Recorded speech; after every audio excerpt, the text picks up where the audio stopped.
भरद्वाज ऋषि के आश्रम पे भगवान आए और भगवान ने आगे जाने का मार्ग पूछा। ध्यान देना, 3 संत मिले भगवान को और तीनों संतों से भगवान ने 3 बातें पूछी। एक संत है भरद्वाज ऋषि, जिससे भगवान ने आगे जाने का मार्ग पूछा। ठीक है। वाल्मीकि जी के आश्रम में गए तो रहने के लिए जगह पूछी, और आगे एक संत से मुलाकात हुई, उससे निशाचरों के मारने का मंत्र पूछा। तुलसी कहते हैं भरद्वाज ऋषि से भगवान ने आगे जाने का मार्ग क्यों पूछा? किसी और से भी तो पूछ सकते थे, लेकिन भरद्वाज ऋषि से इसलिए पूछा कि भरद्वाज ऋषि त्रिवेणी संगम में रहते हैं, गंगा, यमुना और सरस्वती। और ध्यान देना, गंगा माने भक्ति, यमुना माने विमल वैराग्य और सरस्वती माने ब्रह्म ज्ञान। और जो तीनों के संगम में जो साधु बैठता है, उस संत से भगवान आगे जाने का मार्ग पूछते हैं। क्यों? एक नदी के तट में बैठा होगा, मान लो गंगा के तट में कोई संत बैठा होगा ना, तो वो केवल भक्ति का मार्ग बताएगा। ठीक है। यमुना के तट में बैठा होगा तो वो केवल वैराग्य का मार्ग बताएगा, और सरस्वती के तट में बैठा होगा तो वो केवल ज्ञान का मार्ग बताएगा। राम जी कहते मैं एक तट में बैठे हुए व्यक्ति से मार्ग नहीं पूछता, जो तीनों के तट में बैठा हो, संगम में बैठा हो, जिसके जीवन में गंगा की तरह भक्ति हो, यमुना की तरह विमल वैराग्य हो, और सरस्वती की तरह जिसके जीवन में ब्रह्म ज्ञान हो, उससे मार्ग पूछूं, क्योंकि उससे पूछूंगा तो वो अपना मार्ग नहीं, वेदों का मार्ग बताएगा। और भरद्वाज ऋषि से भगवान ने पूछा आगे जाने का मार्ग, तो भरद्वाज जी ने अपना मार्ग नहीं बताया। 7 लाख मुनि शिष्य बुलाए, तो सुन गुरु वचन 50 आए। 50 के आसपास शिष्य आ गए, उन 50 में से 4 को चुना गया। 4 ही क्यों चुने गए? 4 शिष्य नहीं है, ये 4 वेद हैं प्यारे। जो तीनों नदियों के संगम के तट में बैठता है, वो अपना मार्ग नहीं, वो वेदों का मार्ग बताता है। चारों वेदों के मार्ग को राम जी ने, ये 4 वेद हैं जो राम वेद मार्ग में चलने वाले हैं। वाल्मीकि जी के आश्रम में पहुंचे और भगवान ने रहने के लिए जगह पूछी कि सरकार मैं कहाँ रहूं। और जब वाल्मीकि जी से ने पूछा ना कि मुझे रहने के लिए जगह बताओ, तो वाल्मीकि जी मुस्कुराए, बोले पहले आप खाली जगह बताओ, आप कहाँ नहीं हो। हरि व्यापक सर्वत्र समाना, प्रेम ते आप सभी जगह हो, और मुझसे पूछते हो रहने के लिए जगह बताओ, तो ठीक है आप खाली जगह बता दो कहाँ है, फिर मैं बताऊं।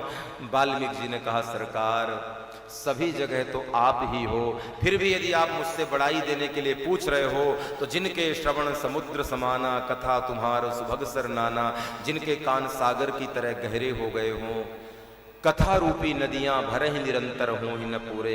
आपकी कथा रूपी नदियां बार बार आके उसमें भरें, लेकिन वो कान कभी तृप्त न हों, उन भक्तों के हृदय में निवास करो।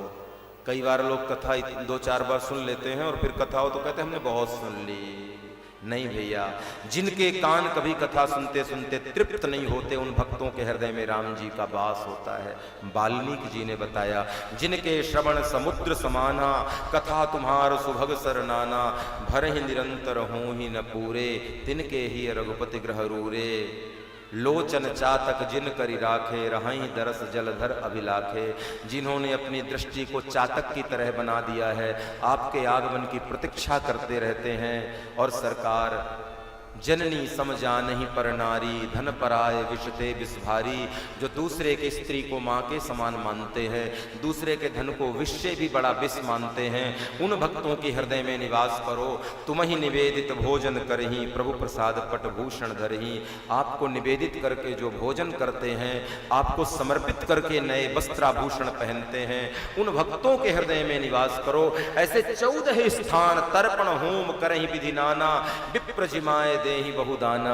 जो तर्पण करते हैं, होम करते हैं, ब्राह्मणों को जिमा करके जो बहुत प्रकार से दान करते हैं, उन भक्तों के हृदय में राम जी आप निवास करो। कर नित करहि राम पद पूजा, राम भरोस जिन्हें नहीं दूजा। अपने हाथों से जो राम के पद की पूजा करते हैं, राम के पद की पूजा का मतलब क्या है प्यारे? राम के पद पूजा का मतलब ये है, आप भगवान के विराट स्वरूप वाली छवि देखिएगा। अभी यहाँ से जाने के बाद विराट रूप का फोटो देखिएगा। विराट रूप जब भगवान ने लिया तो दुनिया के दीनहीन तिरस्कृत लोग थे, वो राम जी के चरण बने हुए हैं। तो राम जी के चरणों की पूजा का एक अर्थ ये भी है कि जो समाज के तिरस्कृत लोग हैं, समाज के ठुकराए लोग हैं, उनकी सेवा और व्यवस्था करो, वो भी राम जी के चरणों की पूजा है। ऐसे 14 स्थान वाल्मीकि जी ने मनुष्य के हृदय में बताए और अंत में कह दिया, जाई न चाहिए कबहु कछु, तुम सन सहज स्नेह, बसहु सदा तिनके हृदय, सो राउर यह गेह। राम जी ऐसे भक्तों के हृदय में निवास करो जिन्हें आपसे कुछ नहीं चाहिए।